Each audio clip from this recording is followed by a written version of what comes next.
ನಿಮ್ಮ ಹಳೆಯ ಒಡವೆನ ಅಧಿಕ ಬೆಲೆಗೆ ಮಾರಬೇಕೆ? ಅಟಿಕಾಗೆ ಕಾಲ್ ಮಾಡಿ 8880 ಅಟ್ಟಿಕಾ ಗೋಲ್ಡ್ ಕಂಪನಿ. ಈಗ ಮೂಡಿಗೆರೆ ವಿಧಾನಸಭಾ ಕ್ಷೇತ್ರ ಆ ಭಾಗದಲ್ಲಿ ಸಾಕಷ್ಟು ಜನ ಜನತಾದಳ ಪಕ್ಷವನ್ನ ಕಟ್ಬೆಳೆಸಿರ್ತಕ್ಕಂಥ ಪ್ರಮುಖ ಮುಖಂಡರುಗಳ ಅಭಿಪ್ರಾಯದೊಂದಿಗೆ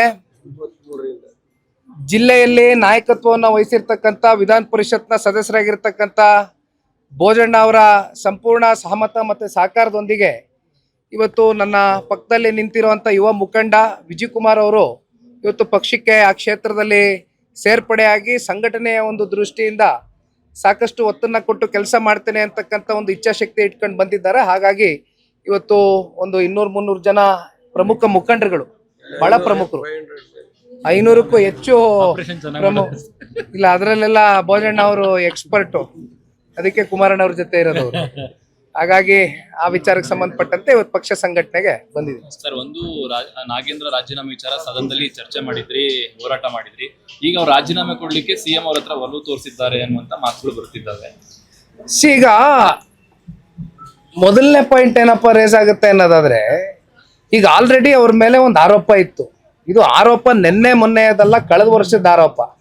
ನಾವು ಎಷ್ಟೋ ಸಲ ಹೇಳಿದೀವಿ, ನಾವಲ್ಲ, ಹಿಂದಿದ್ದಂಥ ಮಾನ್ಯ ಮುಖ್ಯಮಂತ್ರಿಗಳೇ ಸದನದ ಒಳಗಡೆ ಕಲಾಪದಲ್ಲಿ 189 ಅಲ್ಲ 87 ಕೋಟಿ ಹೌದು ಮಿಸ್ಅಪ್ರೋಪ್ರಿಯೇಟ್ ಆಗಿ ಫಂಡ್ಸು ಮ್ಯಾನೇಜ್ಮೆಂಟ್ ಆಗಿದೆ ಅಂತಕ್ಕಂಥದ್ದು ಅವರೇ ಒಪ್ಕೊಂಡಿದ್ದಾರೆ.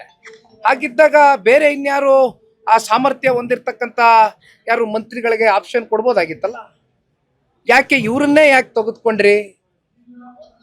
ಇದಕ್ಕೆ ಇವತ್ತು ಸರ್ಕಾರ ಉತ್ತರ ಕೊಡಬೇಕಾಗಿದೆ. ನೋಡಿ, ಇದು ಒಂದು ವಿಚಾರನ ಇಟ್ಕೊಂಡು ಇವತ್ತು ಬರಗಾಲ, ನಾವು ಕಲ್ಯಾಣ ಕರ್ನಾಟಕ, ಕಿತ್ತೂರು ಕರ್ನಾಟಕ ಎಲ್ಲ ಭಾಗಕ್ಕೂ ಕೂಡ ಪ್ರವಾಸ ಮಾಡ್ಕೊಂಡು ಬಂದಿವಿ, ಒಂದು ತಂಡ ರಚನೆ ಮಾಡಿ.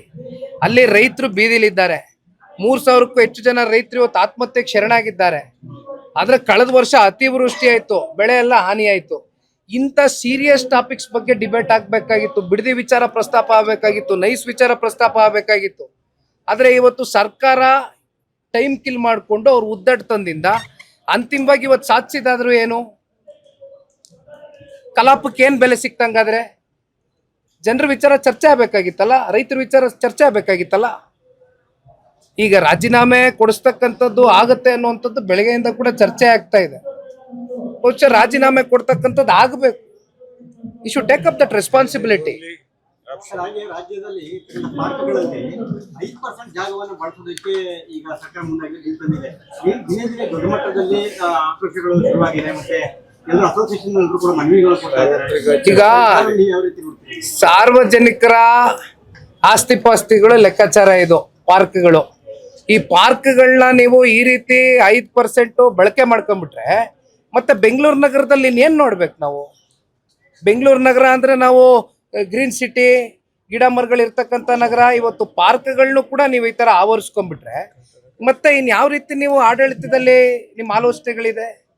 ಬೇರೆ ಮಾಡುವಂಥ ಕೆಲಸ ಮಾಡ್ಬೇಕಣ್ಣ, ಇವೆಲ್ಲ ಬಿಟ್ಬಿಟ್ಟು ಮಾತಾಡ್ತೀನಿ. ಸಿದ್ಧಗಂಗಾ ಮಠದ ಆಸ್ತಿ ಕೂಡ ಹೋಗಿದೆ 8 ಎಕರೆ ಅಂತ ಸಿಎಂ ಅವರು ಭೇಟಿ ಮಾಡಿ ಇವತ್ತು ಸ್ವಾಮಿಗಳು ಚರ್ಚೆ ಮಾಡಿದ್ದಾರೆ. ನೈಸ್. ಅದೇನೋ ನನಗೆ ಗೊತ್ತಿಲ್ಲ ಅಣ್ಣ, ತಿಳಿದು ಮಾತಾಡ್ತೀನಿ ಇದ್ರ ಬಗ್ಗೆ. Okay, thank you.